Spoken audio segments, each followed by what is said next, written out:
القرآن ورفعنا لك ذكرك القرآن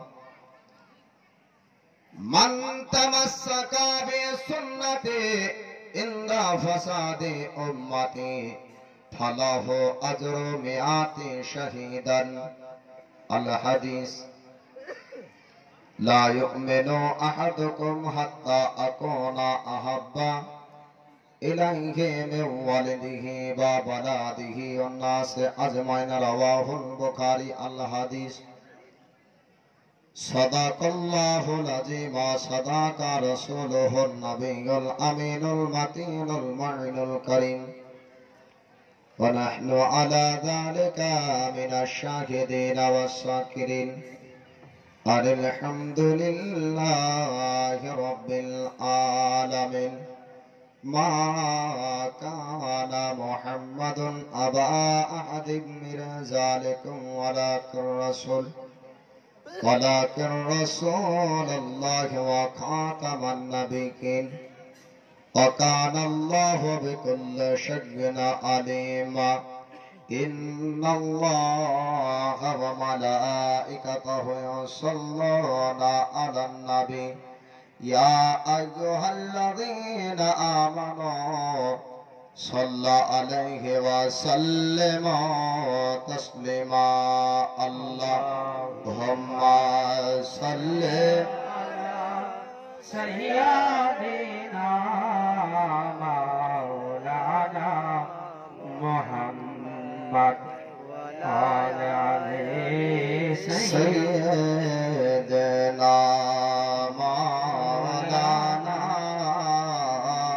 محمد صلى على محمد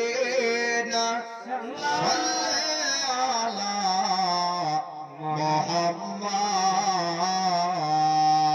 هردم ذهب سنك پاک نبی محمد هردم ذهب سنك سفیانہ محمد নাপের রাজা শরীফ দেখে মন ভরে না দিদার দাও গো শাহে মদিনা মোহাব্বতে বলুন সুবহানাল্লাহ সুবহানাল্লাহ।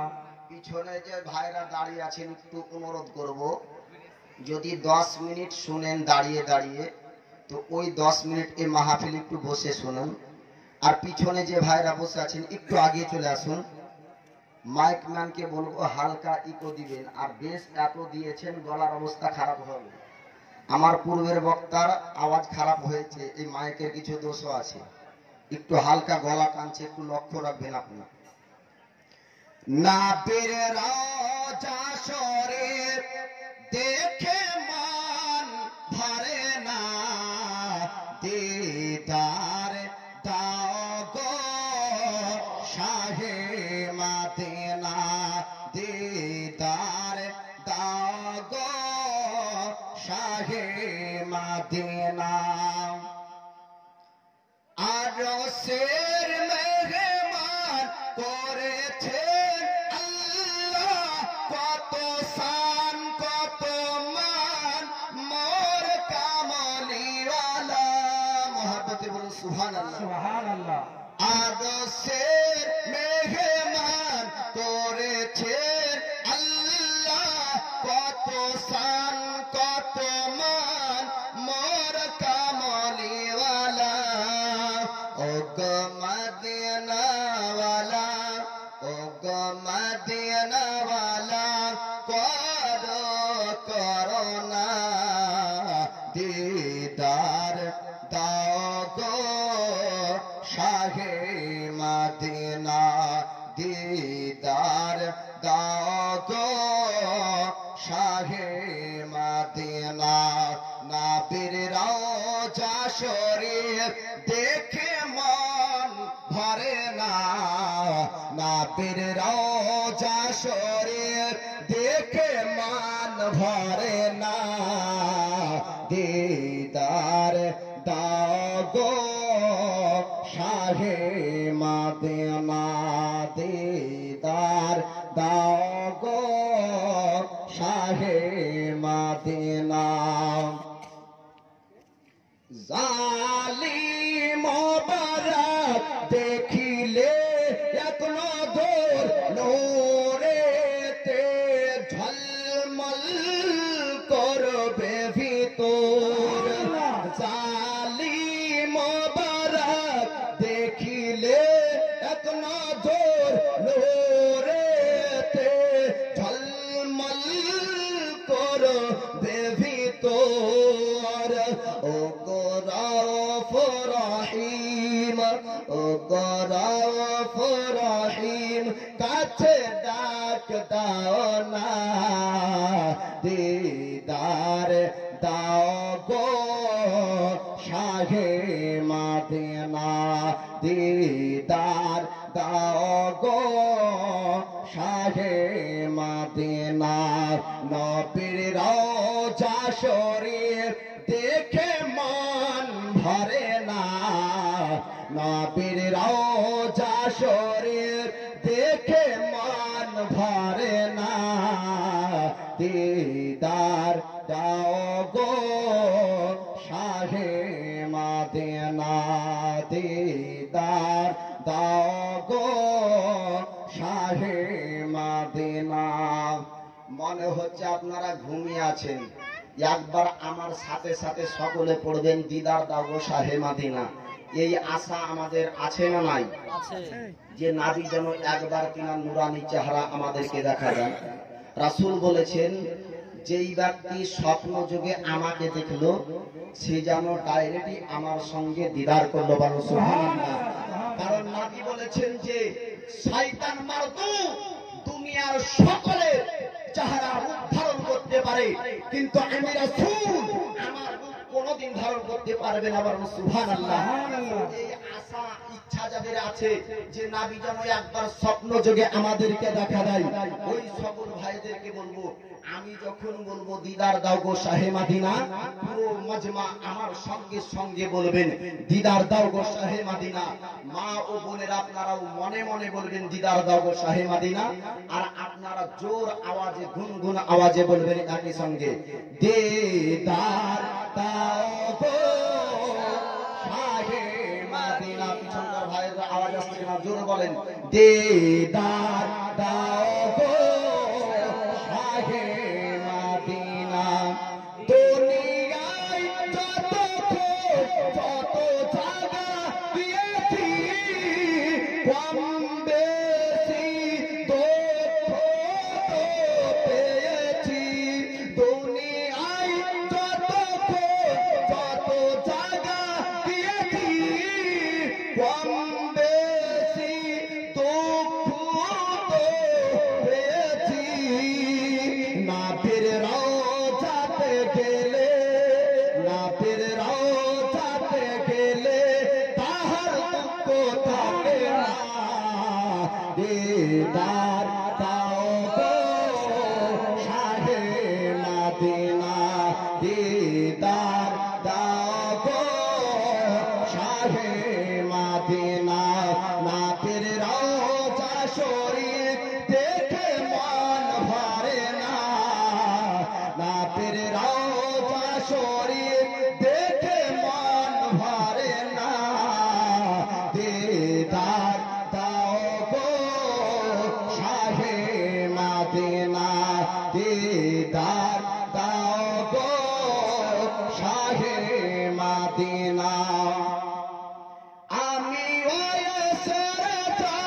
তোমার প্রেমে পাগল, তোমার প্রেমেতে দিব গো আমি সকল, আমি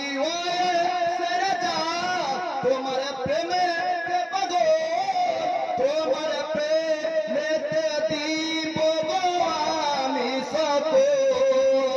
ও গো সিরাজম মনির, ও গো সিরাজম মনির একটু দয়া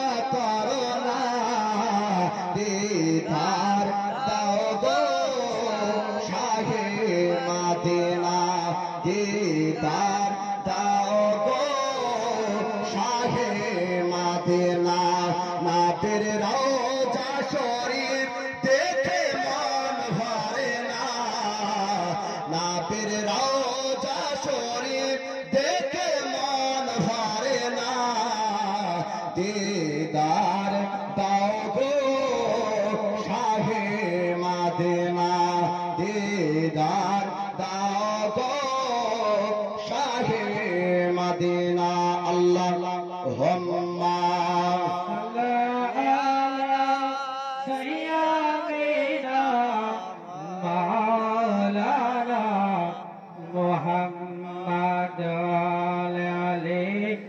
سيدنا مولانا محمد صل على محمد صل على محمد هردم زبا سني تعالو پاک نبی محمد हरदम ज़बा से निकल शफीआना मुहम्मद सल्लल्लाहु अलैहि वसल्लम।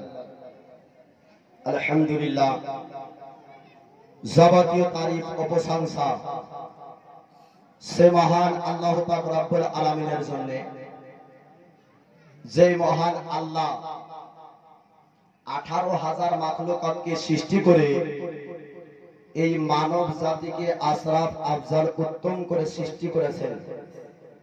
সে মহান আল্লাহ পাক রব্বুল আলামিনের শুকরিয়া আদায় করি। সকলে পড়ুন আলহামদুলিল্লাহ। আলহামদুলিল্লাহ।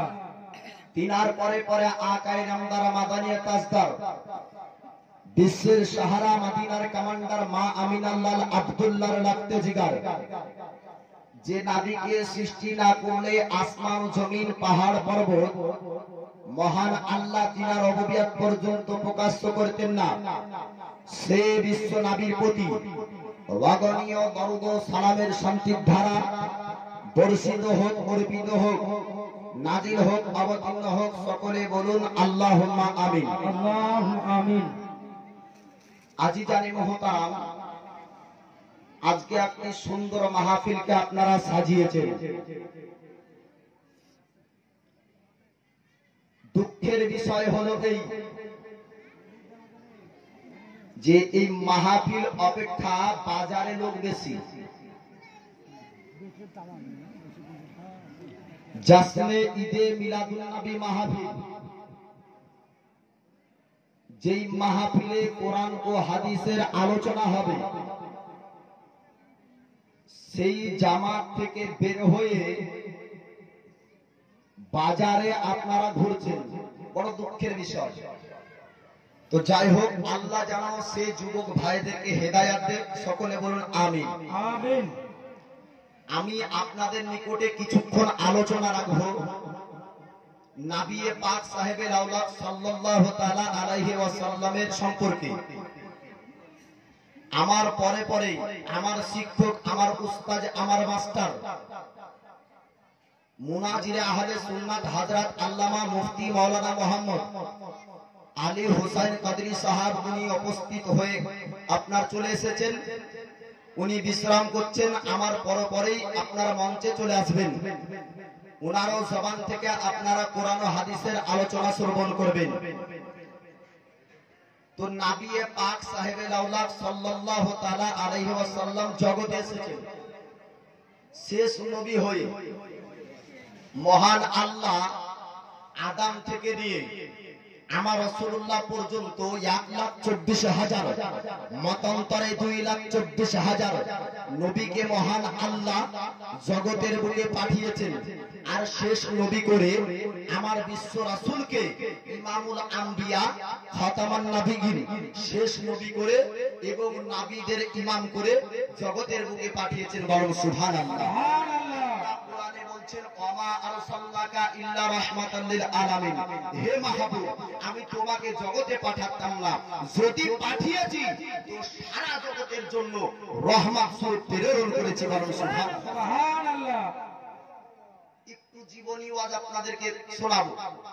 তার আগে একটু পয়েন্টটি লক্ষ্য করবেন, আঙ্গুলের দিকে ধ্যান দিবেন। আমার নবী দুনিয়াতে আসছেন, পাঠানেওয়ালা আল্লাহ, আনেওয়ালা রাসূলুল্লাহ। তাদের কাছে এসেছে অধম গুনাহগার আমাদের কাছে, জগতের মানবকে হেদায়েত দেওয়ার জন্য, অর্থাৎ সাধারণ মানুষের নিকটে। তো পাঠানেওয়ালা আল্লাহ, আনেওয়ালা রাসূলুল্লাহ, আর এসেছে আমাদের কাছে।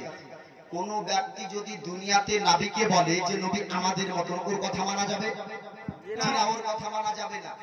আপনার ছেলে আছে মুম্বাই, আপনি এখান থেকে চিঠি লিখলেন, চিঠি লিখনেওয়ালা আপনি, অর্থাৎ আপনি চিঠি আপনার ছেলেকে দিচ্ছেন, আপনি চিঠির মতন নন, চিঠি আপনার ছেলের মতন নয়। পাঠানেওয়ালা আল্লাহ, আর পাঠিয়েছেন আমাদের কাছে, তাই নবী আল্লাহর মতন নয়, আর কিয়ামত পর্যন্ত কোনো মানুষ নবীর মতন হতে পারে না। বলে সুবহানাল্লাহ। পাঠানেওয়ালাকে আল্লাহ, আনেওয়ালা রাসূলুল্লাহ, তাদের কাছে এসেছেন আমাদের কাছে। তো আমরা নবীর মতন নয়, আর নবী আল্লাহর মতন নয়। আজিজানে মুহতারাম, নবীকে আল্লাহর মতন বললে যেমন গুনাহ হবে, আপনার ওই রকম নবীকে আমাদের মতন বললেও গুনাহ। আল্লাহ তাআলা নবীর মতন চেহারা আদম নবী থেকে নিয়ে কিয়ামত পর্যন্ত না অতীতে কাউকে দান করেছেন, না আগামীতে কাউকে দান করবেন। বলো সুবহানাল্লাহ। সুবহানাল্লাহ। নবীর মতন চেহারা মহান আল্লাহ না অতীতে কাউকে দিয়েছেন, না আগামীতে কাউকে দিবেন। নবীর মতন মানুষ, নবীর মতন ব্যক্তি জগতে কেউ হতে পারে। আপনার দুনিয়াতে আসা, আপনার ঘরে বাচ্চা আসা, আর আমার রাসূল এসেছেন, এর মধ্যে আসমান জমিনের পার্থক্য আছে। বলো সুবহানাল্লাহ। আজিজানে মুহতারাম, আমার রাসূল দুনিয়াতে আসবে, এই ঘটনাই একটু আপনাদেরকে শোনাবো। কেননা এই মাস রবিউল আউয়াল মাস, এই মাসের 12 তারিখে সুবহে সাদিকের সময় দয়ার পয়গম্বর মুস্তাফা মানবী সুরাত নিয়ে হযরতে আমিনার গর্ভ থেকে দুনিয়ার বুকে এসেছেন। নবীর রূপ, নবীর চেহারা কয়েক প্রকারের, যেমন সূরাতে বাশারি অর্থাৎ মানবী রূপ, সূরাতে মালায়েকা অর্থাৎ নূরানী রূপ, আর সূরাতে হাকিকি ওয়াল্লাহু রাসূল আলাম, নবীর বাস্তব চেহারা আল্লাহ ও আল্লাহর রাসূল ব্যতীত পৃথিবীর কেউ জানতে পারেনি। বলেন সুবহানাল্লাহ। নবীর কয় রকম সূরাত? 3 প্রকার, সূরাতে বাশারি, সূরাতে মালায়েকা আর সূরাতে হাকিকি। বাস্তব নবীর চেহারা কেউ দেখতে পায়নি, আর নবীর নূরানী চেহারা যে দেখেছেন মুসলমান হয়ে না থাকতে পারেনি। বলেন সুবহানাল্লাহ। সুবহানাল্লাহ। নবীর বাস্তব চেহারা কেউ দেখতে পায়নি, আর নবীর নূরানী চেহারা দেখে মুসলমান হয়নি এমন হতে পারে না। নবীর নূরানী চেহারাকে যেই একবার দর্শন করেছেন, সঙ্গে সঙ্গে নবীর উপর ঈমান নিয়ে এসেছে। সুবহানাল্লাহ। সুবহানাল্লাহ। যে নবীকে যে একবার দেখলো সে কালেমা পড়ে মুসলমান হয়ে গেল। তো বলছে আবু জেহেল কি কোনোদিন দেখলো না? আবু লাহাব কি কোনোদিন দেখলো না? উতবা সাইবা কি কোনোদিন দেখলো না? হে জগতের মানুষ, কোনোদিন আবু লাহাব নবীকে দেখতে পাইনি, কোনোদিন আবু জেহেল নবীকে দেখতে পাইনি। যখনই দেখেছিল আব্দুল্লাহর বেটা মুহাম্মদ অর্থাৎ বাশারি সূরাতে মানবের চেহারাতে মানুষের দৃষ্টিতে মুহাম্মদকে দেখেছিল, এর কারণে ঈমান নিয়ে আসতে পারেনি। আবু বকর সিদ্দিক দেখলেন তো নূরানী চেহারা। সুবহানাল্লাহ। সুবহানাল্লাহ। নূরানী চেহারা। নারে তাকবীর, নারে সালাত, ইয়া রাসূলুল্লাহ, মাসলাকে আলা হযরত। দেখার সময়তে, দেখার পার্থক্যের কারণে একজন ইমানদার আর একজন কাফের। দেখার সময় কখন ছিল? যখন নবী এই চামড়ার চোখের সামনে ছিলেন, তখন আবু বকর নবীর নূরানী চেহারা দেখলেন, কালেমা পড়ে মুসলমান হয়ে গেলেন। উসমানে গানি নূরানী চেহারা দেখলেন, কালেমা পড়ে মুসলমান হয়ে গেলেন। হযরতে ওমর ফারুক দেখলেন, কালেমা পড়ে মুসলমান হয়ে গেলেন। আবু জেহেল দেখলো মানুষ রূপে, মুসলমান হলো না। আবু লাহাব দেখলো মানুষ রূপে, মুসলমান হলো না। উতবা দেখলো মানুষ রূপে, মুসলমান হলো না। সাইবা দেখলো মানুষ রূপে, মুসলমান হলো না। হে জগতের মুসলমান, এখনো কি আপনার আপনাদেরকে বুখারী খুলে দেখাতে হবে, এখনো কি আপনাদেরকে মুসলিম খুলে দেখাতে হবে? সেই যুগে আপনার 1450 বছর আগে যখন নবীকে নবী নজরে না দেখার কারণে মুসলমান হলো না, নুরানি চেহারাকে না দেখার কারণে মুসলমান হলো না, এখনো যদি ওই মানুষ, দুনিয়ার মানুষ যদি নবীকে আমাদেরই মতন বাসার, আমাদেরই মতন সাধারণ মানুষ বলে, ওই ব্যক্তি ঈমানদার হতে পারে না? ওই ব্যক্তি ঈমানদার হতে পারে না। আজ জানি মোহতারাম, এবারে একটু জীবনী আপনাদেরকে শোনাবো যে নবী আসলেন দুনিয়ার বুকে, তো দয়ার পয়গম্বর মুস্তাফাকে আল্লাহ জগতে পাঠাবেন। তো দেখবেন আসমানে যখন সূর্য উদয় হয় তখন সূর্য ওঠার আগে একটি রোশনি পাওয়া যায়, যায় না? একটি আলো পাওয়া যায়, তারপরে সূর্যকে স্পষ্ট দেখতে পান। তো রাসূল জগতে আসবেন, রাসূল দুনিয়াতে আসার আগেই মহান আল্লাহ নবীর মুজিজার রোশনি জগৎকে দিয়েছেন। বলো সুবহানাল্লাহ। সুবহানাল্লাহ। আদম সাফিউল্লাহ থেকে নিয়ে আমার রাসূলুল্লাহ পর্যন্ত সমস্ত নবীকে মহান আল্লাহ অলৌকিক ক্ষমতা মুজিজা দান করেছিলেন। আমার নবী সম্পর্কে বলা হয়েছে মাথার চাঁদি থেকে নিয়ে পায়ের বিদ্ধা আঙ্গুল পর্যন্ত পূর্ণ শরীর মোবারককে মহান আল্লাহ মুজিজায় ভরপুর করে রেখেছিলেন। বলো সুবহানাল্লাহ। সুবহানাল্লাহ। জগতে আসবেন আমার নবী, তার আগে কি কি রোশনি আল্লাহ প্রকাশ করেছিলেন জগতে? হযরতে আমিনা, ইনি হচ্ছেন নবীর মাতা। পিতার নাম হযরতে আব্দুল্লাহ, দাদুর নাম আব্দুল মুতাল্লিব, আর নানার নাম হলো উহাব বিন মান্নাফ। হযরতে আব্দুল্লাহ পেশানিতে মক্কাবাসীরা একটি নূর দেখতে পেত, একটি রোশনি আলো দেখতে পেত। তো মক্কার মহিলারা, কুরাইশ বংশে অনেক মহিলারা হযরত আব্দুল মুতাল্লিবের নিকটে হযরতে আব্দুল্লাহকে বিবাহ করব এই প্রস্তাব দেয়, কিন্তু হযরতে আব্দুল মুতাল্লিব কোনোদিন এই প্রস্তাবে রাজি হয় না। কিন্তু যখনই হযরতে আব্দুল্লাহর পেশানি থেকে হযরতে আমিনার গর্ভে যখন ওই নূর চলে গিয়েছিল, মক্কার কোন মহিলা আর বিবাহের প্রস্তাব দেয়। তো হযরতে আব্দুল্লাহ যাচ্ছেন মুলকে শামে, নবী দুনিয়াতে আসার আগেকার ঘটনা। হযরতে আমিনার সঙ্গে কিভাবে বিবাহ হলো অনেক লম্বা চড়া জীবনী সংক্ষিপ্ত ভাবে বলবো। তো মুলকে শামে যাচ্ছেন শিকার করতে। তো ইহুদি নাসারারা জানতো যে কুরাইশ বংশে আব্দুল্লাহর বেটা পুত্র হবে, তার নাম হবে মুহাম্মদ এবং সে হবে শেষ নবী। কেননা মহান আল্লাহ আমার রাসূল জগতে আসবেন এই সুসংবাদ আদম সাফিউল্লাহ থেকে নিয়ে ঈসা রুহুল্লাহ পর্যন্ত সমস্ত নবী সমস্ত কওমদেরকে বলেছিলেন। বলো সুবহানাল্লাহ। হযরতে আব্দুল্লাহ যাচ্ছেন মুলকে সামনে শিকার করতে। তো ইহুদিরা চতুর্দিক থেকে দল বল বেঁধে হযরতে আব্দুল্লাহকে দেখে, আর দেখার পরে বলছে এর পেশানিতে একটি আলামত দেখতে পাচ্ছিস? বলে হ্যাঁ, এর পুরুষ থেকে যেই পুরুষের জন্ম হবে সে হবে শেষ নবী, আর আমাদের বাপ দাদা ধর্মকে ধ্বংস করবে, নতুন ধর্ম নিয়ে আসবে। একেই যদি মেরে দেওয়া হয় তাহলে আর কোন পুরুষের জন্ম হবে না। বাবার দিনদার মুসলমান ভাইরা থেকে লক্ষ্য করে দেখে চতুর্দিকে জঙ্গলে ইহুদিরা আক্রমণ করলো। হযরতে আব্দুল্লাহর উপর আক্রমণ হলো। ইহুদিরা যখন দলবল বেঁধে আক্রমণ করার জন্য আগাবে, মহান আল্লাহ তাআলা তার হাবিবের পিতাকে বাঁচানোর জন্য জঙ্গলের জানোয়ারদেরকে মহান আল্লাহ তাআলা পাঠিয়ে দিলেন। ইহুদির উপর আপনারা ঝাঁপিয়ে পড়লো, ইহুদির উপর আক্রমণ করলো জঙ্গলের পশুরা। আমার নবী পাকের পিতাকে জঙ্গলের পশুরা বাঁচালো। এই দৃশ্য দেখার পরে অবাক হয়ে গেল, কি ব্যাপার? জঙ্গলের পশুরা বাঘ একজনের উপর আক্রমণ করে আর আরেকজনের কাছে তাজিম করে। আবার নবী পাকের পিতা হযরতে আব্দুল্লাহর কাছে এসে ওই বাঘগুলা যেন পায়ের কাছে এসে তাদের মাথাগুলাকে আপনার ছাপিয়ে দিল। তাজিমে আপনার দাঁড়িয়ে গেল। হযরতে ওহাব আপনার দেখানোর পরে চিন্তা করলো এ তো সাধারণ মানুষ হতে পারে না, এর সঙ্গে যদি আমার কন্যা আমিনার বিবাহর প্রস্তাবটা দিত কেমন হবে।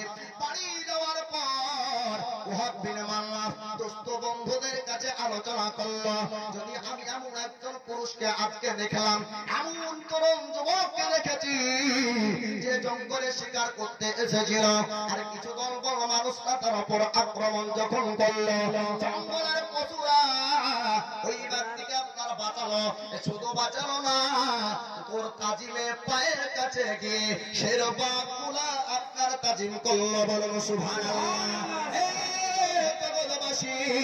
এখনো দুনিয়ার মানুষ বলে নবীর পিতা মাতা নাকি জাহান্নামী, নাউযুবিল্লাহ। নবীর পিতা মাতা সম্পর্কে এইরকম ধারণা করে। হযরতে আব্দুল্লাহকে আপনার এইরকম যখন বাঁচালো, ওহাব বিন মাল্লাহ বন্ধুদের কাছে কথাগুলো আলোচনা করছে, ওগো বন্ধু, আমি যদি আমেনার বিবাহ ওই পুরুষের সঙ্গে দিত কবে হবে? বন্ধুরা বলল, আচ্ছা আপনি ভালো, আপনি মন্তব্য করেছেন, তবে এই প্রস্তাবটা নিয়ে যেতে হবে মক্কা শহরে। মক্কা শহরে কাবা শরীফের মুতাল্লি, যার নাম হলো আব্দুল মুতাল্লিব, ওর পুত্র হলো আব্দুল্লাহ, যদি হবে সেই জায়গাতে প্রস্তাব নিয়ে এই জন্য যখন বলা আপনার বন্ধুদেরকে পাঠিয়ে দিলেন, যাও যাও তোমরা মক্কা শহরে চলে যাও। মক্কার সরজমিনে আসা হলো, আব্দুল মুতাল্লিবের কাছে উপস্থিত হলেন। আব্দুল মুতাল্লিবকে বলে, আপনার যে ছোট পুত্র আছে তার নাম হলো আব্দুল্লাহ, ওকে সবাই গিয়েছিল শিকার করার জন্য, আপনি কি ওই পুত্রর বিবাহ আপনি কি দেবেন না? বলে, কার সঙ্গে আমি বিবাহ দিব বলো? যখন হযরত আমিনার কথা বয়ান করলেন, আমিনা এইরকম পরেশগার মহিলা, এইরকম দেখতে তার চেহারা, আব্দুল মুতাল্লিব মনে মনে আপনার খুশি হয়ে মুচকি হাসলেন। বলে, আমাকে কুরাইশ বংশে বহু আপনার প্রস্তাব দিয়েছিল, আমি কোন প্রস্তাবে আজ পর্যন্ত রাজি হইনি। হে মদিনাবাসী, তোমরা শোনো, আমি যে এরকম কন্যার খোঁজ করছিলাম, আমার উপযুক্ত কন্যা পেয়ে গিয়েছি। বলো সুবহানাল্লাহ। আমার পুত্র আব্দুল্লাহর সঙ্গে আমি আমিনার বিবাহ দিতে চাই। সুবহানাল্লাহ। হযরতে আমিনা আর হযরতে আব্দুল্লাহ নবীর পিতামাতার বিবাহ হলো। জীবনে ওই রকম যদি করা যায় তাহলে এই জায়গাতে থাকবে নবীর অলৌকিক ক্ষমতা সম্পর্কে আপনারা বুঝতে পারবেন না। তো বিবাহর পরে নবী জগতে আসবেন। যখন হযরতে আমিনার গর্ভে নবী 2 মাসের, তখন হযরতে আব্দুল্লাহর ইন্তেকাল হয় মাকামে আবুয়াতে কবর। কেননা হযরতে আব্দুল মুতাল্লিব কোনদিন হযরতে আব্দুল্লাহকে ব্যবসার জন্য পাঠায় না। তো আব্দুল মুতাল্লিব বলছেন তার ছোট পুত্র আব্দুল্লাহকে, যে বেটা কিছু খেজুর আনার জন্য মূলকে সামনে যাও। ব্যবসার জন্য পাঠিয়েছিলেন, সেই জায়গাতে গিয়ে কয়েকদিন ধরে অসুস্থ। পরবর্তীতে সংক্ষিপ্ত করে বলছি আর কি, তো পরবর্তীতে তার বড় ছেলেকে পাঠানো হলো যে আব্দুল্লাহ নাকি অসুস্থ, একবার যাও মূলকে সামনে দেখে আসো। তো যাওয়া হলো। যাওয়ার পরে খবর বাড়িতে পৌঁছালো যে আব্বা, আমাদের ছোট ভাই আব্দুল্লাহর দুনিয়াতে নাই, ইন্তেকাল হয়েছে।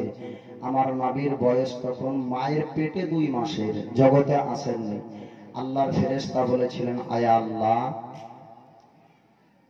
আজকে তোমার হাবিব জগতে যাবে আর তার আব্বার ইন্তেকাল হলো, জগৎ যে তাকে ইয়াতীম বলে ডাকবে। মহান আল্লাহ তাআলা বলেছিলেন, ওগো আমার মালায়েকা, আমার ফেরেশতা শোনো, আমার হাবিবকে জগতে দেব, তার আব্বার ইন্তেকাল হলো, জগৎ ইয়াতীম বলবে। শোনো শোনো, আমার হাবিবের জন্য আমি আল্লাহ যথেষ্ট। বলুন সুবহানাল্লাহ। যুবকের আঙ্গুঠি যদি লক্ষ্য করে দেখেন, যুবকেরা আঙ্গুঠিতে একটা অক্ষর পাওয়া যায়, M+R পাওয়া যায়, M+S পাওয়া যায়। আঙ্গুঠির দোকানে যাবেন, আঙ্গুঠি দোকানওয়ালা বলবে কি অক্ষর নেবে বলো? বলে আমার আঙ্গুঠিতে M+R বসিয়ে দেন। আঙ্গুঠিওয়ালা যে আঙ্গুঠি বিক্রি করে ওই অক্ষর বসিয়ে দিবে। যুবককে জিজ্ঞাসা করে, ওরে যুবক রে, তোর আঙ্গুঠিতে কেন আর পাওয়া যায়।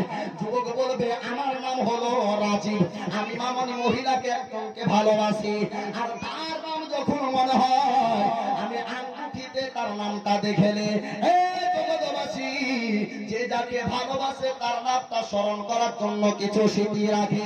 আপনি যদি প্লেয়ারকে ভালোবাসেন, খেলোয়াড়কে, তার ফটো তার ছবি বাড়িতে আপনারা পাওয়া যায়।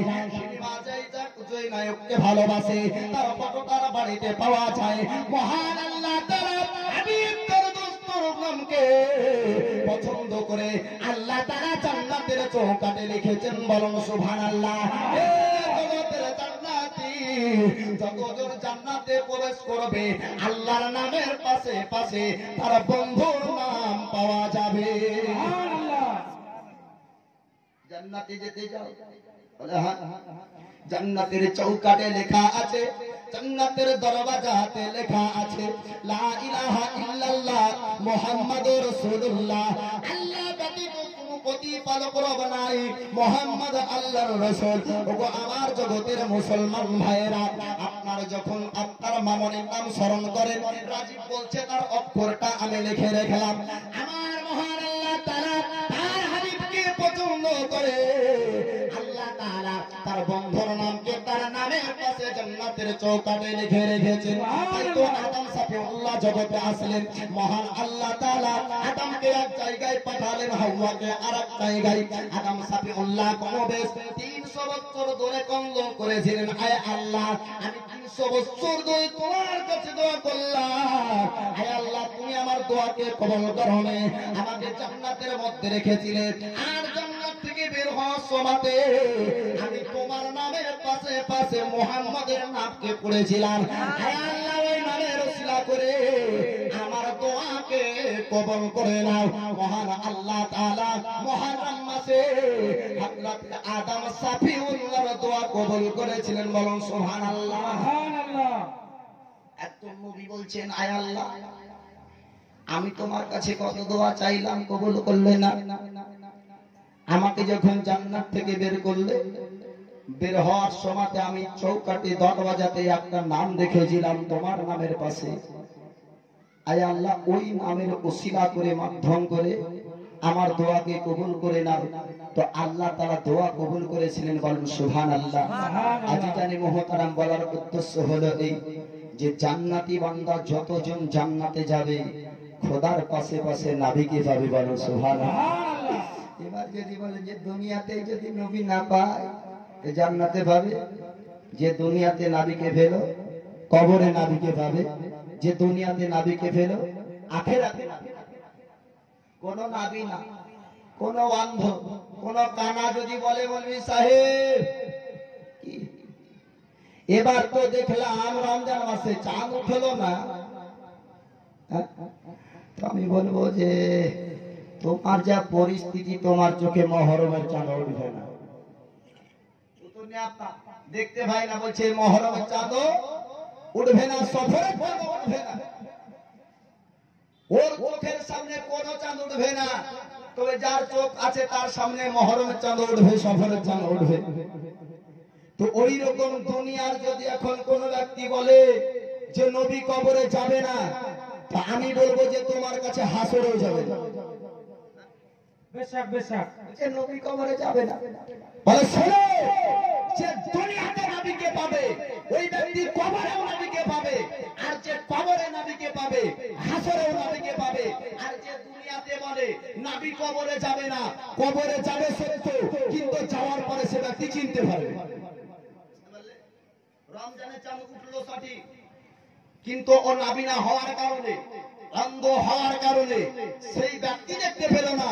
ওই রকম নবী কবরে যাবে বাস্তব, কিন্তু গুস্তাখি রাসূল হওয়ার কারণে নবীকে চিনতে পারবে না। তাই দুনিয়া থেকে এই গুস্তাখি কথাগুলো মানুষের কাছে প্রচার করে। আজি জানি মুহতারাম, নবী আমার কবরে যাবে, নবী আমার হাসরে যাবে, নবী যার কাছে যাবেন সেই ব্যক্তি পরিত্রাণ পাবে, বলুন সুবহানাল্লাহ। সুবহানাল্লাহ। আমার রাসূল জগতে আসবেন, 2 মাস মার গর্ভে পিতার ইন্তেকাল হলো, সময় চলে আসছে রবিউল আউয়াল মাস, এবার নবী আমার জগতে আসবেন। সংক্ষিপ্ত করে বলি, হাজরাতে আমিনার বড্ড চিন্তা হলো রাত্রিবেলাতে, যে পার্শ্ববর্তী মহিলাদেরকে দেখি যে যখন বাচ্চা দুনিয়াতে আসে তার কাছে অনেক মানুষ থাকে, সাহস দেয়, আমার কাছে কেউ নাই। তো আল্লাহ তাআলা 4 জন জান্নাতি রমণীকে পাঠিয়েছিলেন, বলুন সুবহানাল্লাহ। আপনার ঘরে আমার ঘরে মা ও বোনেদের গর্ভে যখন সন্তান আসে তখন একটা যন্ত্রণা বেদনা হয়। তো হযরতে আমিনা বলছেন, আমার গর্ভে যে আমার পুত্র ছিল আমি কোনোদিন যন্ত্রণা বেদনা বুঝতে পারিনি, বলুন সুবহানাল্লাহ। কারণ আপনার ঘরে আমার ঘরে মায়ের বোনদের যখন গর্ভে সন্তান হয় ওদের মেন্স মাসিক বন্ধ হয়ে যায়, নাপাকি খাবার খেয়ে খেয়ে 10 মাস 10 দিন বাচ্চা গর্ভে তিলে তিলে বড় হয়। আমার রাসূলুল্লাহ মহান আল্লাহ তাআলা হযরতে আমিনার গর্ভে রেখেছিলেন, কিন্তু হযরতে আমিনার লাড়ের সঙ্গে নাবির লাড়ের জোর ছিল না, বলুন সুবহানাল্লাহ। কেননা মহান আল্লাহ তাআলা নবীকে নাপাকি খাবার খাওয়াননি, বরং জান্নাতি খাবার খাইয়েছেন, বলুন সুবহানাল্লাহ। আবার হযরতে আমিনা বলতেছে, ডাকনেওয়ালা আমাকে কখনো ডাক দিত মুহাম্মাদের মা করে, আমি যখন থেকে উঠতাম ডান দিকে লক্ষ্য করতাম কাউকে দেখতে পেতাম না, বাম দিকে লক্ষ্য করতাম কাউকে দেখতে পেতাম না। এই করে হযরতে আমিনা বলছে কয়েক রাত্রি ধরে আমাকে ডাক দিত, এই ডাকনেওয়ালাকে আমি কোনদিন আমিনা দেখতে পেতাম না। হযরতে আমিনা বলছেন, আমি এই রকম করে আবার দ্বিতীয় রাত্রিতে শুয়ে গেলাম, আবার আমাকে রাত্রি বেলাতে চিৎকার করে ডাক দেয়, ওগো আহমদের মা করে। আমি ঘুম থেকে উঠতাম কাউকে দেখতে পেতাম না। আল্লাহর নূরানী ফেরেশতা হযরতে আমিনাকে সুখবর আপনার পৌঁছাতেন, মহব্বতে বলুন একবার সুবহানাল্লাহ।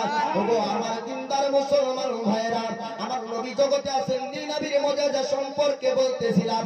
হযরতে আমিনা যখন আপনার শুকনো কুয়াতে গিয়েছিল, শুকনো ইনারাতে গেল, হযরতে আমিনার যাওয়ার সঙ্গে সঙ্গে মহান আল্লাহ তাআলা আল্লাহর নূরানী ফেরেশতা হযরতে জিবরিল আমিনকে বলেন, হে জিবরিল যাও আমার হাবিবের মা আসছে ইনারার কাছে, ওতে যদি পানি না থাকে আমার হাবিবের মা কষ্ট পাবে। ওই শুকনো ইনারাতে আল্লাহ তাআলা আপনার পানি ভর্তি করে দিলেন, বলেন সুবহানাল্লাহ। পানি আপনার নেওয়ার পরে হযরতে আমিনা রওনা হয়ে গেলেন। মক্কার মহিলারা বলল, হে আমিনা তুমি কোন জায়গাতে পানি পেয়েছো? হযরতে আমিনা বলে, ওই যে ইনারা দেখতে পাচ্ছ, ওই যে কুয়া দেখতে পাচ্ছ, আমি ওই কুয়া থেকে ওই ইনারা থেকে পানি নিয়ে আসলাম।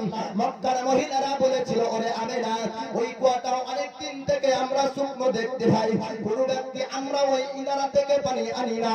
হে আমিনা তুমি কি মিথ্যা কথা বলছো? হযরতে আমিনা নবীর মা বলে, না আমি মিথ্যা কথা বলি না। মক্কার মহিলারা বলল, ওরে আমিনা আমি দেখতে চাই ওই কুয়াতে ইনারাতে পানি কেমন করে পাওয়া যায়। হযরতে আমিনা বললেন, চলো চলো আমার সঙ্গে ইনারার কাছে চলো, আমি দেখবো তোমাদেরকে পানি দেখিয়ে দিব। মহান আল্লাহ তাআলা জিবরিল ফেরেশতাকে বলে, হে জিবরিল যাও আমার হাবিবের মাকে জগৎ মিথ্যাবাদী বানাতে চাই, আমি আল্লাহ মিথ্যাবাদী প্রমাণ করতে দেব না। যাও যাও ওই শুকনো ইনারার মধ্যে মক্কাবাসীরা যেই ইনারাতে পানি না পাই, আমার হাবিবের জন্য তার মার জন্য পানি ভর্তি করে দাও। ও বাবা জগৎবাসী, মহান আল্লাহ তাআলা জিবরিল ফেরেশতাকে দিয়ে ওই শুকনো ইনারাতে পানি আপনার ভর্তি করে দিলেন। হযরতে আমিনা যাওয়ার পরে বলে, ও মক্কা মহিলারা দেখো দেখো শুকনো ইনারাতে পানি পাও কি না? মক্কার মহিলারা বলল, রে আমিনা আশ্চর্য হয়ে গেলাম, অবাক হয়ে গেলাম, অনেকদিন থেকে ইনারার কাছে আমরা কোনদিন বালতি নিয়ে পানি আনতে আসি নাই, কেননা বহুদিন থেকে লক্ষ্য করে দেখি এই ইনারাটা শুকনো পড়ে আছে। হে জগতের মুসলমান ভাইরা, মহান আল্লাহ তাআলা আমার নবীর কারণে শুকনো ইনারাতে আল্লাহর ফেরেশতার মাধ্যমে পানি দিয়ে দেয়। নবী জগতে আসেননি, নবীর মুজিজা প্রকাশ হচ্ছে জগতে। হযরতে আমিনা রাত্রিবেলাতে চিন্তা করলো আমার পাশে কেউ নাই, আমাকে সাহস দিবে কে? পার্শ্ববর্তী মহিলার যখন বাচ্চা হয় তাদের কাছে অনেক গুণ থাকে। মহান আল্লাহ তাআলা নবীর কারণে, নবীর জন্য নবী জগতে আসবে, আল্লাহ তাআলা হযরতে হাওয়াকে পাঠিয়ে দিলেন। হযরতে আমিনার দরজাতে ঠক ঠক করে আওয়াজ হয়। হযরতে আমিনা বলে কে যেন আমার দরজায় আসলে। হযরতে হাওয়া বলে ওরে আমিনা, তোমার গর্ভ থেকে যে সন্তানের আবির্ভাব হবে এ তো সাধারণ মানুষ হবে না, শেষ নবী হয়ে আসবে। এ আমিনা, আল্লাহ তাআলা আমাকে পাঠিয়েছে, আমি হলাম আদম সফিউল্লাহর বিবি, আমার নাম হলো হাওয়া। সুবহানাল্লাহ। হযরতে আমিনা দরজা খুললেন। কিছুক্ষণ পর আবার হযরতে হাজেরা টক টক করে আওয়াজ দেয়। হযরতে হাজেরা যখন আসলো, হযরতে আমিনা বলতেছেন তুমি আবার কে? হযরতে হাজেরা বলে ওরে আমিনা, তোমার গর্ভ থেকে যে সন্তান জগতে আসবে এ তো সাধারণ মানুষ হবে না। ওরে আমিনা, শেষ নবী হয়ে আসছে দুনিয়ার বুকে, তাই আল্লাহ তাআলা তার দাসত্ব করার জন্য তার দাইমা স্বরূপ আমাদেরকে পাঠিয়েছে। তোমার বাড়িতে একটু দরজাটা খুলে দাও। হযরতে আমিনা দরজা খুলে দিলেন। আবার কিছুক্ষণ পরে আবার একজন ব্যক্তি দরজাতে আওয়াজ দেয়। হযরতে আমিনা বলে তুমি আবার কে আসলে? হযরতে আমিনা যখন জিজ্ঞাসা করে, হযরতে মারিয়াম বলছে আমার নাম হলো মারিয়াম, দরজাটা একটু খুলে দাও। আবার কিছুক্ষণ পরে আবার কি দরজায় আওয়াজ দেয়। হযরতে আমিনা বলে আবার কে আসলে? আপনার হযরতে মারিয়ামের পরে হযরতে আসিয়া বলছেন আমার নাম হলো আসিয়া। ওরে আমিনা, তোমার গর্ভ থেকে যে সন্তান জগতে আসবে এ তো শেষ নবী হয়ে ইমামুল আম্বিয়া হয়ে জগতে আসবে। সুবহানাল্লাহ, সুবহানাল্লাহ। চারজন রমণী, চারজন জান্নাতি মহিলা হযরতে আমিনার বাড়িতে গেলেন। রাত্রি শেষ হচ্ছে, রাত আল্লাহর কাছে বলে আয় আল্লাহ, যদি দিনের মধ্যে নবী চলে আসে জগৎ দিনকে মানবে। দিন বলছে আয় আল্লাহ, রাত্রির মধ্যে যদি নবী আসে জগৎ রাতকে মানবে। মহান আল্লাহ তাআলা বলছেন আয় রাত, চিন্তা করো না, চিন্তা করিস না, আমি তোর মধ্যে নবীকে দেব না। দিন তোর মধ্যে নবীকে দেব না, আমি আমার হাবিবকে এমন একটা সময়ের মধ্যে দিব, রাত বলতে পারবে না আমার মধ্যে এসেছে, দিন বলতে পারবে না আমার মধ্যে এসেছে। রাত্রি শেষ হবে, দিন শুরু হবে, সময়টার নাম হলো সুবহে সাদিকের সমাতে। আমার হাবিবকে জগতের বুকে আমি আল্লাহ ওই সমাতে পাঠাবো, বলুন সুবহানাল্লাহ। রাত্রি শেষ হলো, দিন শুরু হবে, সুবহে সাদিকের সমাতে আমার রাসূল জগতে আসলেন। হযরতে হাজেরা আমার নবীকে নিয়ে আপনার আদর করে চুম্বন দেয়। হযরতে হাজেরা বলে ওরে আমিনা, ধন্য তুমি আমিনা রে, ধন্য তুমি, এইরকম সুন্দর চেহারা আমি হাজেরা কোনদিন দেখিনি, বলুন সুবহানাল্লাহ। মারিয়াম নাই চুমা দেয় আর বলে ওরে আমিনা, এইরকম সুন্দর চেহারা আমি কোনদিন আমার চোখে দেখতে পাইনি। হযরতে আমিনা বলে ওগো হাজেরা, একবার আমার পুত্রকে জমিনে শুয়ে দাও আর সকলে একই সঙ্গে আমার পুত্রকে দেখো। যখন এই কথা বলা হলো, আমার নবীকে যখন আপনার জমিনে শুয়ে দেওয়া হলো, আমার রাসূল আত্মিকের বাচ্চা একটা কন্দন করেছিলেন। জগতের বাচ্চার কান্নার মধ্যে আর নবীর কান্নার মধ্যে পার্থক্যটা কতটা দেখুন। আমার নবীকে জমিনে রাখা হলো, আর পয়গম্বরে মুস্তাফা নিজের হাত দুখানা আপনার টান দিলেন, নিজের পা দুখানা টান দিলেন, সিজদার মতন হয়ে গিয়ে আমার মহান আল্লাহ তাআলার কাছে আমার বিশ্ব রাসূল দোয়া করে, হে আল্লাহ, আমার গুনাহগার উম্মতের কি হবে? আমার নবী বললেন ইয়া রাব্বি হাবলি উম্মতি। সুবহানাল্লাহ।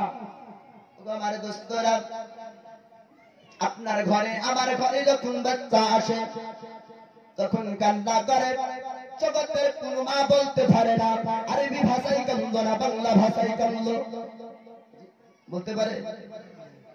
ভারতের বাচ্চার কান্নার শব্দ ট্যাঁ ট্যাঁ, আর আরবের বাচ্চার কান্নার শব্দ ট্যাটা।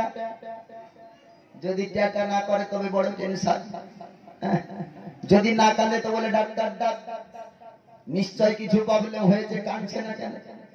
ওই বাচ্চাই 2 মাস 3 মাস পরে কাঁদলে আবার ডবল টেনশন, ডাক্তার ডাক, কিছু হয়েছে। সেই মা 10 মাস 10 দিন ধরে গর্ভে গর্ভ করে জগতের বুকে তার বাচ্চা আসলো, যখন আসার পরে কান্না করলো, ওই মাকে জিজ্ঞাসা করেন, ও গো মা, আপনার বাচ্চা যে দুনিয়াতে আসলো সে কি কেঁদেছিল?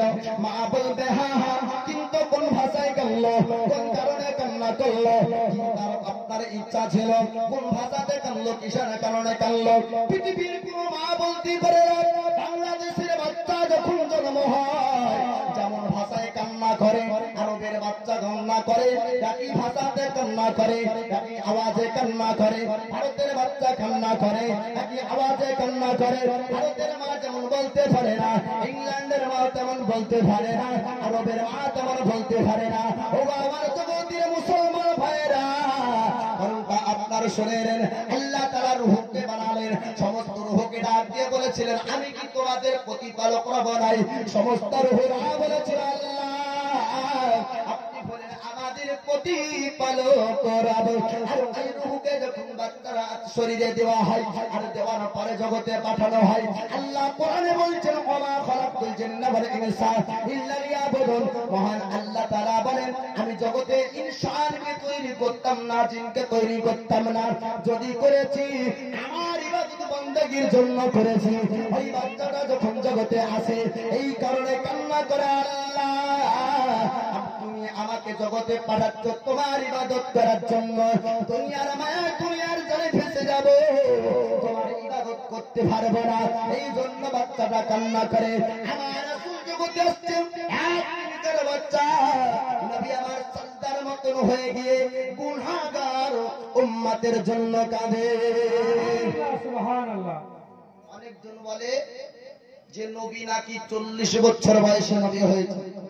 জি, একটু ধ্যান দিন। অনেকজন বলে যে নবী 40 বছর বয়সে নবী হলো। ইমাম আছে, মুক্তাদি আছে, মাস্টার আছে, ছাত্র আছে, আর নাবি বিহীন উম্মত হয় কি করে? নাবি জগতে আসছেন আর আল্লাহকে বলছেন, ইয়া রাব্বি হাবলি উম্মতি, আয়ে আল্লাহ আমার উম্মতের কি হবে? তো নবীর এই কথাটা বলতে হতো নবীকে 41 বছর বয়সে, যেহেতু 40 বছরে নবী হয়েছে, তো নবী জগতে এসে বলছেন, আয়ে আল্লাহ আমার গুনাহগার উম্মতের কি হবে?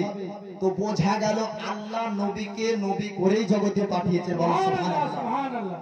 শুধু নবী করে নয়, বরং মহান আল্লাহ সর্বপ্রথম যেটা সৃষ্টি করেছেন সেটার নাম হলো নূরে মুহাম্মদ সাল্লাল্লাহু আলাইহি ওয়াসাল্লাম।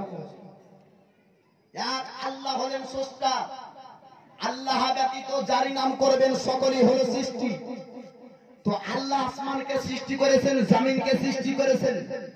তো সৃষ্টিকুলের প্রথম মহান আল্লাহ তাআলা সর্বপ্রথম কোন জিনিসকে সৃষ্টি করেন?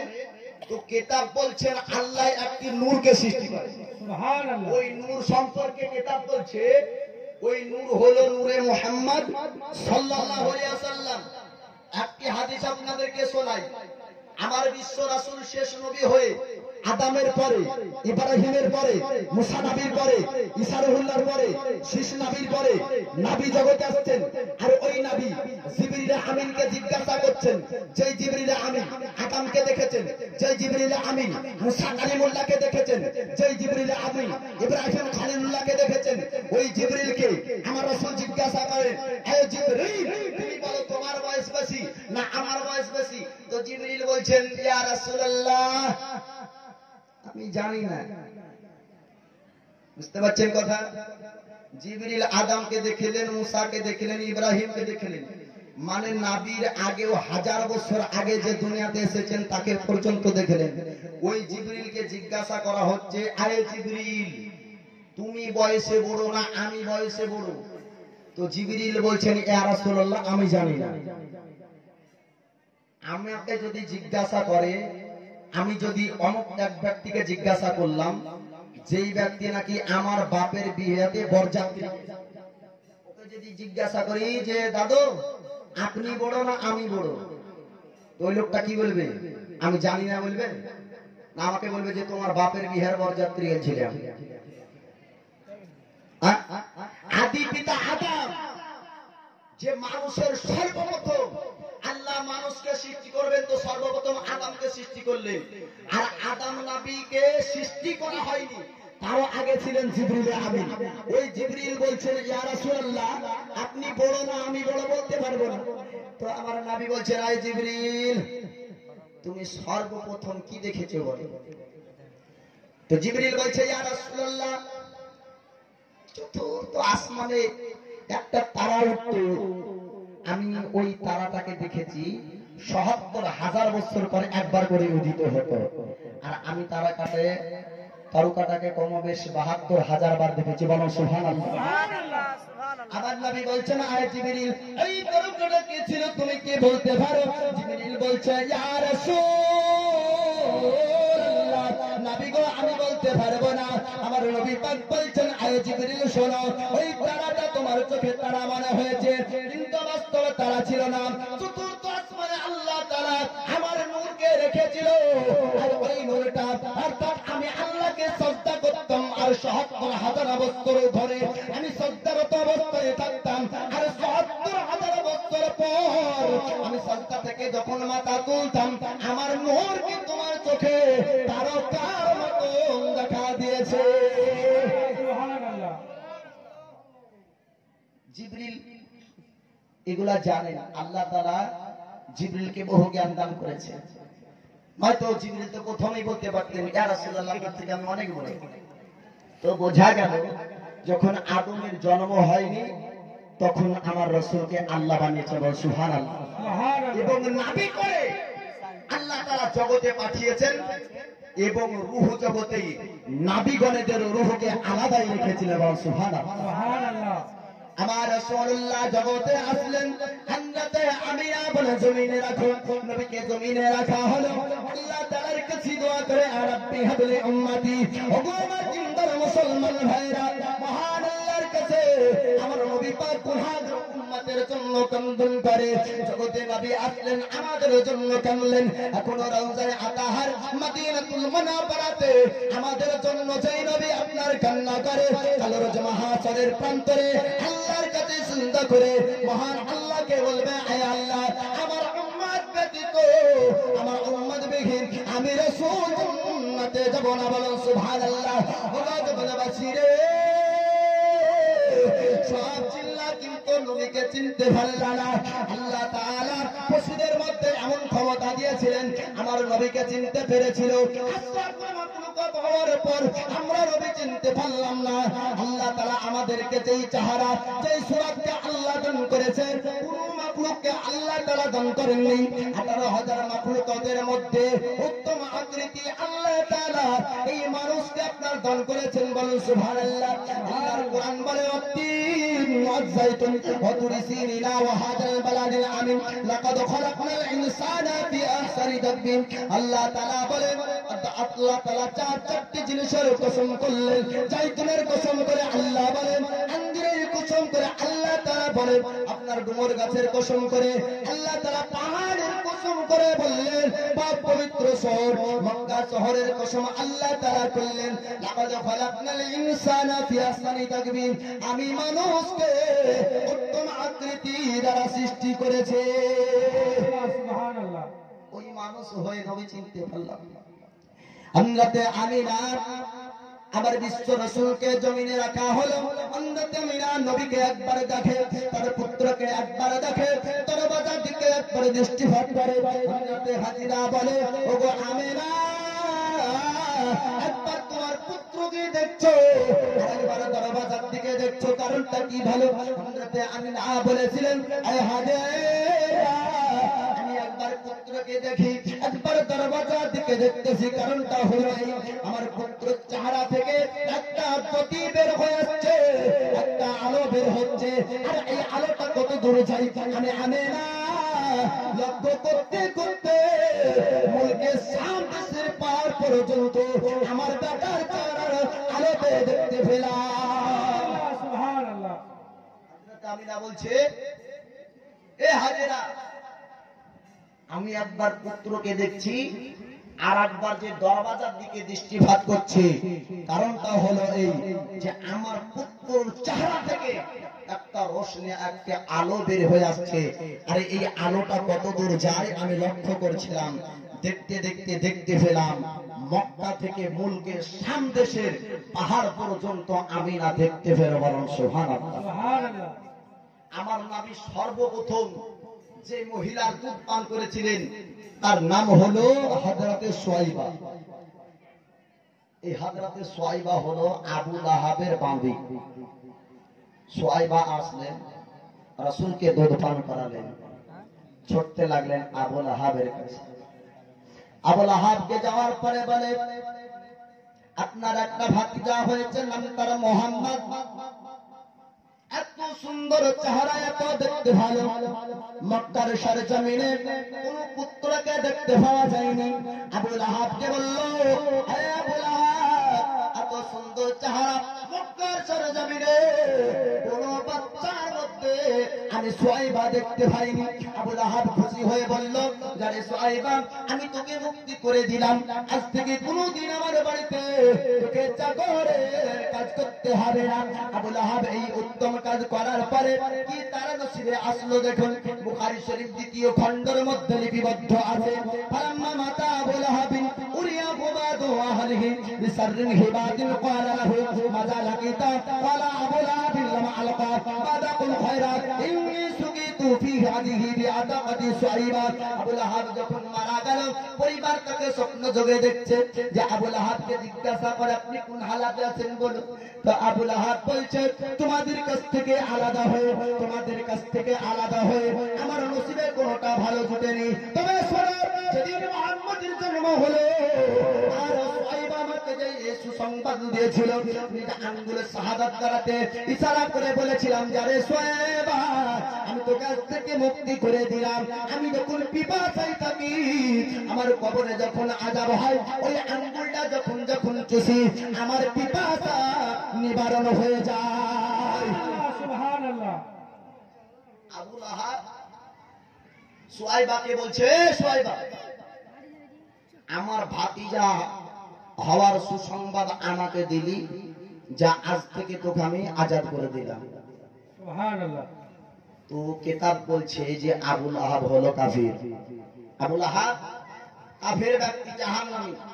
তো ওকে জাহান্নামে নিক্ষেপ করা হবে, আর জাহান্নামের আগুনে যখন তার উপর আযাব হবে, তো ও যখন পিপাসায় থাকবে, ওই আঙ্গুল চুষবে, যে আঙ্গুল দ্বারাতে নাবির জন্মের খুশিতে এক বাঁধিকে মুক্তি করেছিল। তো ওই আঙ্গুল দ্বারাতে আল্লাহ তাআলা ওকে শরবত দিবেন। বল সুবহানাল্লাহ। সুবহানাল্লাহ। আবু লাহাব যদি একজন কাফির হওয়ার পরে, একজন পাপী হওয়ার পরে, জাহান্নামী হওয়ার পরে নবীর জন্মের খুশিতে এক বান্দাকে মুক্তি করার কারণে আল্লাহ তাআলা ওর আঙ্গুলে যদি শরবত জারি করে দেয়, ওগো আমার দিনদার মুসলমান ভাইরা, নবীর প্রেমিক হয়ে যদি আহলে সুন্নাত ওয়াল জামাত, নবীর আশিক হয়ে যদি নবীর মহব্বতে জশ্নে ঈদে মিলাদুন নবী মানায়, আল্লাহ তাআলা ইচ্ছা করলে তার আঙ্গুল দ্বারাতে শরবত জারি করে দিবে। বলো সুবহানাল্লাহ। সুবহানাল্লাহ। এই ক্ষমতা আল্লাহর নাই? এই ক্ষমতা আছে না নাই? ও বাবা দিনদার মুসলমান ভাইরা, আল্লাহ তাআলা ক্ষমতা দিয়েছে, মানুষ জাহাজ বানিয়েছে, আল্লাহ ক্ষমতা দিয়েছে, আল্লাহ জ্ঞান দিয়েছে, আল্লাহ বুদ্ধি দিয়েছে, মানুষ মোবাইল ফোন আবিষ্কার করেছে। মক্কাতে আছে আপনার ছেলে, আপনার মদিনাতে আছে আপনার ছেলে, ভারত থেকে ভিডিও কল হয়। আল্লাহর দেওয়া ক্ষমতা, আল্লাহর দেওয়া বুদ্ধিতে মানুষ এইরকম আশ্চর্য জিনিসকে আবিষ্কার করেছে। ওই মহান আল্লাহ তাআলা বলছে, হে আবু আমার হাবিবের উপরে ঈমান আনলি না, তোর জন্য জাহান্নাম আমি নিক্ষেপ করব, জাহান্নামকে জারি করে দিব, জাহান্নামের আগুনে জ্বলবি। আরে আবু লাহাব, আরে তো শোন শোন, এমন একটা কাজ করেছিলি, আমার হাবিবের আবির্ভাবের সোয়াতে, জন্মের খুশিতে তুই একটা বান্দিকে মুক্তি করেছিলি। আমি ওই নেক কাজ করার তুললো তোর আঙ্গুলতে, তোর আঙ্গুলে আমি শরবত জারি করে দিব। দরুদ পাক পড়েন আল্লাহুম্মা সাল্লি আলা। একটু অনুরোধ করব গ্রামবাসীকে, গন্ডগোল হট্টগোল এই মাহফিলের সামনে করবেন না। ভাইজানেরা যারা ঝামেলা করছেন একটু সাইডে চলে যান। আর অনুরোধ করব ভাই, এই উত্তম মাহফিলের এই সভাতে গন্ডগোল করবেন না আর ঝামেলা করবেন না, কেউ একটু শান্ত হন। যারা দাঁড়িয়ে আছেন তাদেরকে বলবো একটু বসে যান। মা ও বোনেরা কমসে কম আপনারা বসে যান। একজনের ঝামেলার কারণে গোটা মাহফিলটাকে নষ্ট করেন না।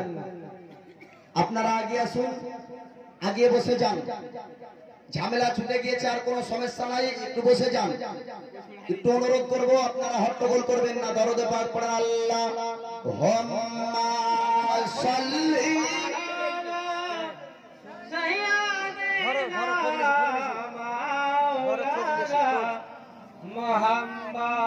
ওয়া আলা আলি সাইয়্যিদিনা মাওলানা মুহাম্মদ সাল্লি আলা মুহাম্মাদিন সাল্লাল্লাহু মুহাম্মদ। তোমার মতো দয়ার নাবে আর হবে না, তোমার মতো দয়ার রাসূল আর পাব না। মোহাব্বতে বলুন সুবহানাল্লাহ। তোমার মতো দয়ার নাবে আর হবে না, তোমার মতো দয়ার রাসূল আর পাব না। দেখা দিয়া ও গো নবী,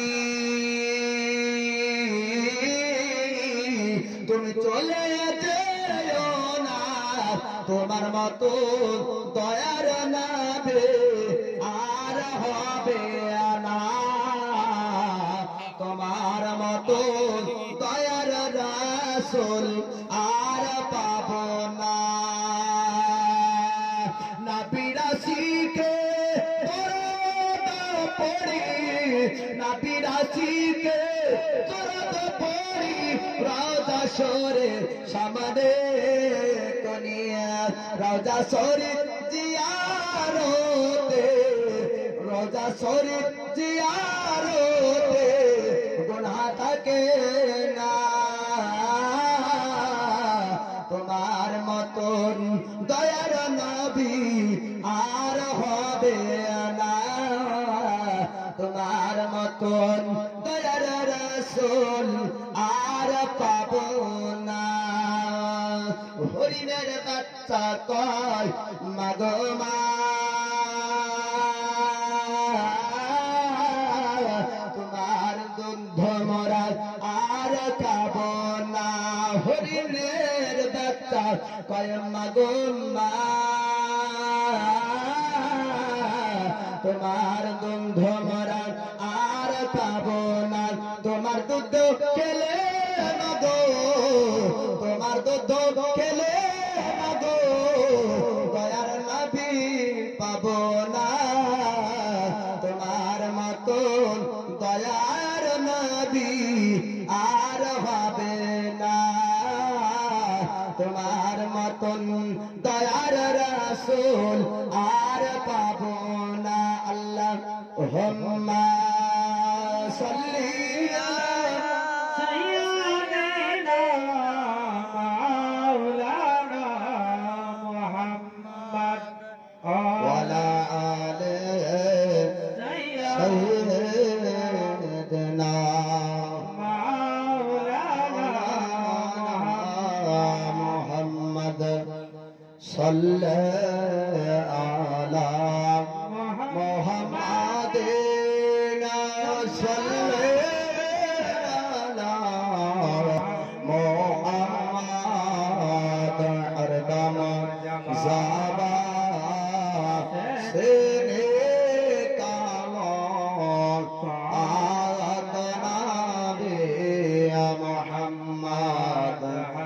কলম জাবা সেনে কলম শফে আনা আজি জানে মোহতারাম আবুল আহাবকে খবর দেওয়া হলো আবুল আহাব যে বান্দিকে মুক্তি করেছিল তার কারণে আল্লাহ তাআলা তার আঙ্গুলে শরবত দিয়েছেন। আহলে সুন্নাত ও জামাতকে বলবো সকল দিনদার মুসলমান ভাইদেরকে যতদিন বাঁচবেন নাবির জাশনে ঈদে মিলাদুন নবী পালন করার চেষ্টা করবেন। সকলে বলেন ইনশাআল্লাহ।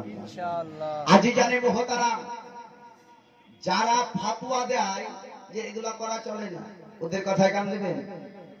ওরা বলে যে নবী এই দিনে দুনিয়াতে আসলো আবার এই দিনে ইন্তেকাল হলো,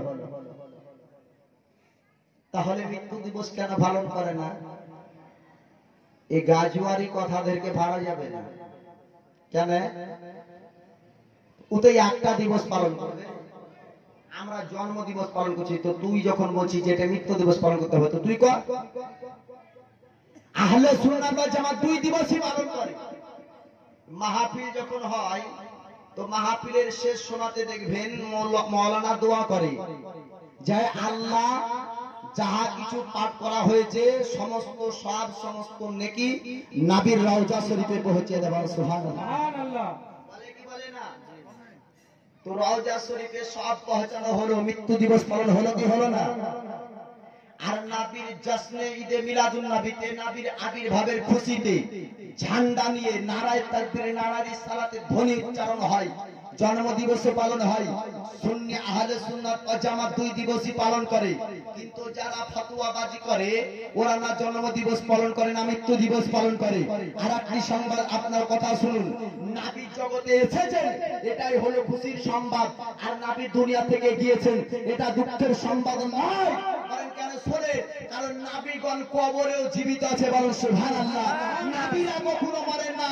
আমার রাসূলুল্লাহ জুমার দিনে সাহাবাদেরকে বলেছিলেন, ও আমার সাহাবারা তোমরা জুমার দিনে বেশি বেশি করে দরুদ পড়বে।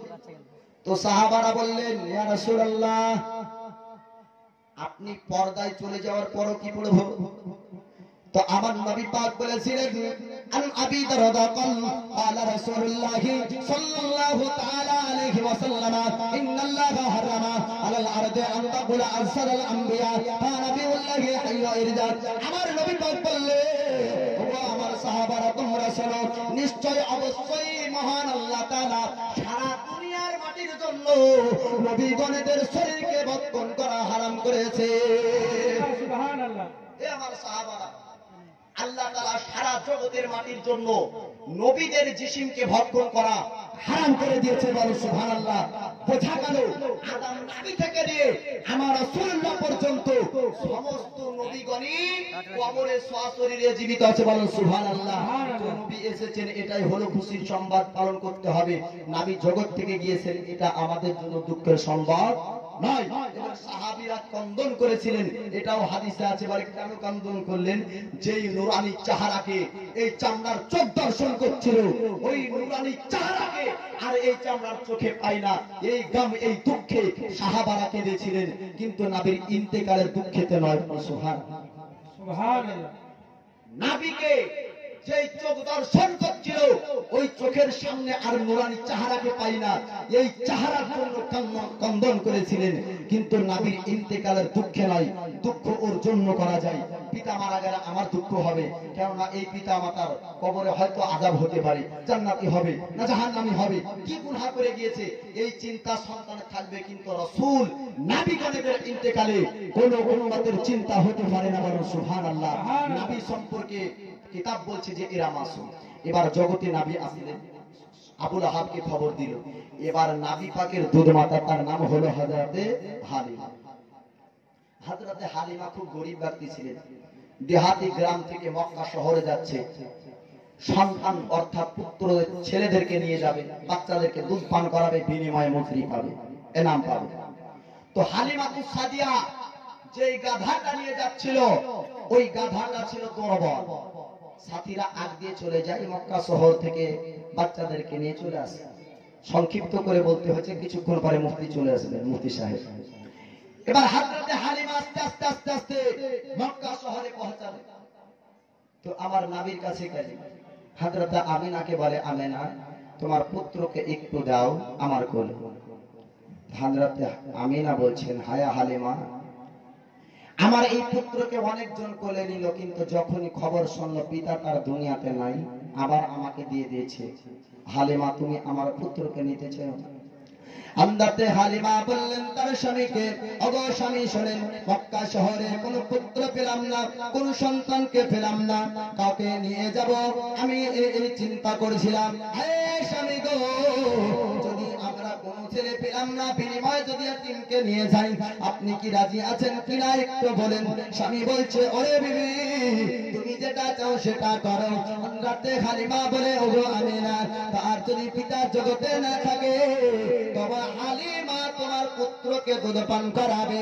ওগো আমিনা তোমার পুত্রকে একটু আমার কাছে দাও।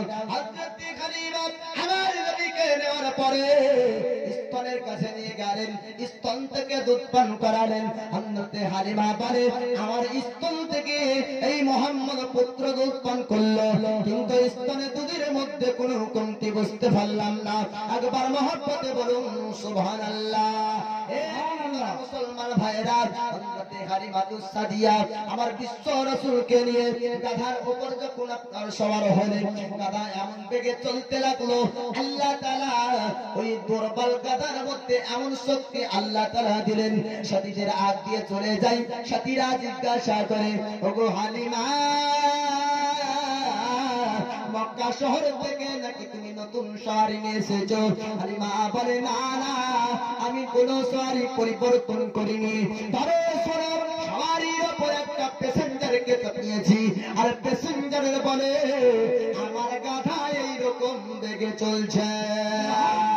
আমার নবী পাককে আল্লাহ তাআলা রহমত করে বরকত করে জগতের বুকে আপনার প্রেরণ করেছেন। হযরতে হালিমাতুস সাদিয়া বিশ্ব নবীকে আপনার বাড়ি নিয়ে গেলেন, যাওয়ার পরে আমার রাসূলুল্লাহকে স্তনে নিয়ে যায় নবী পাককে দুধ পান করানোর জন্য। এক স্তনে দুধ পান করে হযরতে হালিমা পরিবর্তন করে দ্বিতীয় স্থানে নিয়ে যায়। আমার নবী পাক দ্বিতীয় স্তনের দুধ পান করে না। হযরতে হালিমার চিন্তা হলো, মনে হয় স্তনে কোন রকমের রোগ হয়েছে, কোন হয় অসুখ ঢুকেছে। আপনার কবিরাজের কাছে যাওয়া হলো। কবিরাজকে বলে, হযরতে হালিমা, ওগো কবিরাজ,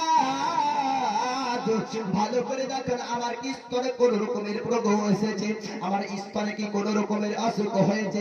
কবিরাজ বলছে, ওরে হালিমা, তোমার স্তনে কোন রকমের রোগ আসেনি, কোন রকমের অসুখ হয়নি। হযরতে হালিমা যখন কবিরাজ এই কথা জিজ্ঞাসা করলেন, কবিরাজের উত্তর শুনে হালিমা বলে, ওগো কবিরাজ, তবে আমার পুত্র কেন দ্বিতীয় স্তনের দুধ পান করে না? কবিরাজের কাছে যাওয়া হলো।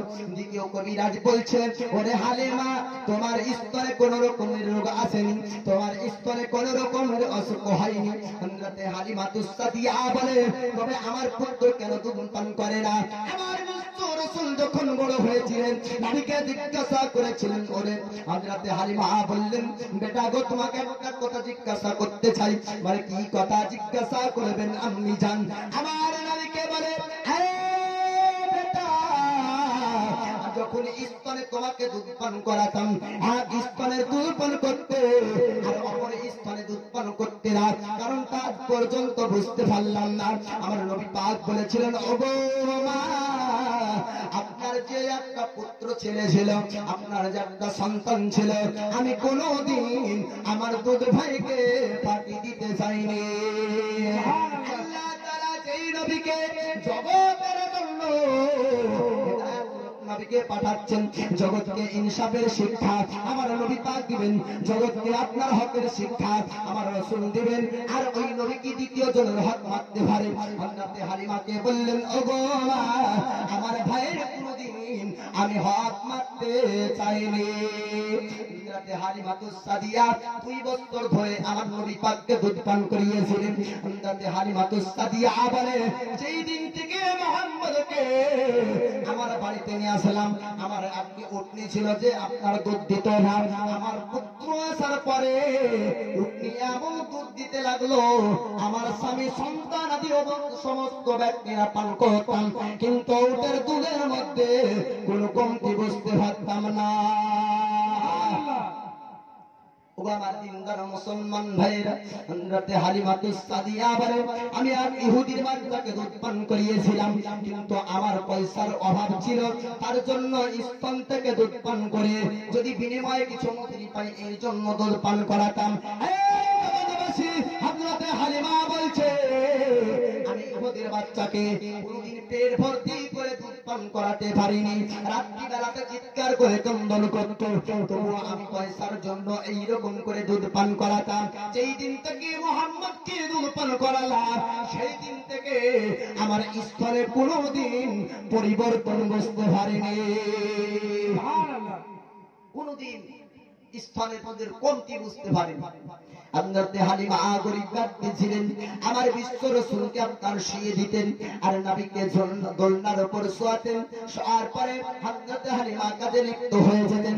হযরতে হালিমা তো সাদিয়া তিনি আপনারা বলতেছেন আমি কখনো কখনো ছুটতে লাগতাম, মনে হয় দোলনাটা থেমে গিয়েছে আর পুত্র মনে হয় কান্না করছে, আমি ছুটতে ছুটতে লক্ষ্য করে দেখতাম দোলনাতে যেন কে দোলনা দেয়।